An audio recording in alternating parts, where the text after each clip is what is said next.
మెదక్ ప్రభుత్వ జనరల్ ఆసుపత్రి Covid వార్డును MLA సంబంధిత ఆసుపత్రి superintendent Sunita Devi, professor doctor Lokesh, ఇతర వైద్యాధికారులు, వైద్య సిబ్బందితో కలిసి మెదక్ ప్రభుత్వ జనరల్ ఆసుపత్రిలో నూతనంగా ఏర్పాటు చేసిన కోవిడ్ వార్డును లాంఛనంగా ప్రారంభించారు స్థానిక ఎమ్మెల్యే మైనంపల్లి రోహిత్రావు. ఈ సందర్భంగా వారు మాట్లాడుతూ పేద ప్రజలకు నాణ్యమైన వైద్య సేవలు అందించాలనే దృక్పథంతో రాష్ట్ర ప్రభుత్వం ప్రాధాన్యత కల్పిస్తుందని తెలిపారు. అంకిత భావంతో ప్రజారోగ్య పరిరక్షణకు విస్తృత సేవలు అందిస్తున్న వైద్యులు, నర్సులు మరియు ఆసుపత్రి సిబ్బంది అంకిత భావాన్ని ఈ సందర్భంగా వారు ప్రశంసించారు.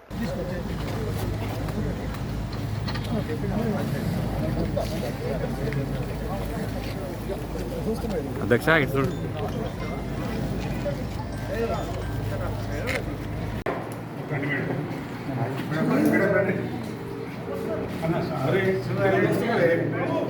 DMHO Anna. This call is now being recorded. Differential diagnosis లో ఫస్ట్ ఎయిడ్ అంటే టెస్ట్ లాగా చేయించాము. కానీ డెంగ్యూ రావడానికి మనకు 1 డే పడుతుంది. అవుతుంది సార్. రేడియేషన్ కోవిడ్ అంటే మనకు ర్యాపిడ్ యాక్షన్ అది సపరేట్ డ్యూటీలో డాక్టర్స్ ఉన్నారు సార్. వాళ్ళు చేయించాము. ఇక్కడ డెంగ్యూ హాట్స్ డెంగ్యూ కానీ ఏదైనా సపరేట్గా పెట్టుకోవాలి. For Covid separate Covid fever also The person is already in hospital. Is already using hospital.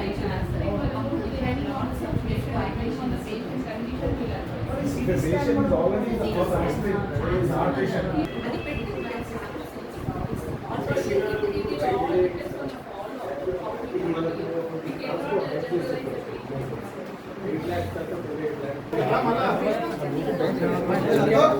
Okay అన్న. మీరు సెంట్రల్ గవర్నమెంట్ మన ఇక్కడ మనకు సర్టిఫికేట్ ఫండ్స్ ఉన్నాయి కదా, దాని నుంచి ట్రాన్స్ఫర్ చేసుకోండి, మేము రీఇంబర్స్ చేస్తామని చెప్పారు. సో ఎస్టర్డే ఓన్లీ రవీంద్రెడ్డి గారు ఇవి ఉన్నారు. సో మనకి ఇంకా అది రాలేదు, ఎక్విప్మెంట్ రాలేదు. ఈ సీడ్ వచ్చింది, మనం మీరు పెట్టినది 5 కోట్లకు. మహేష్ మనకి సపరేట్ గా మినిస్టర్ గారు ఇస్తామన్నారు సిటీ స్కాన్.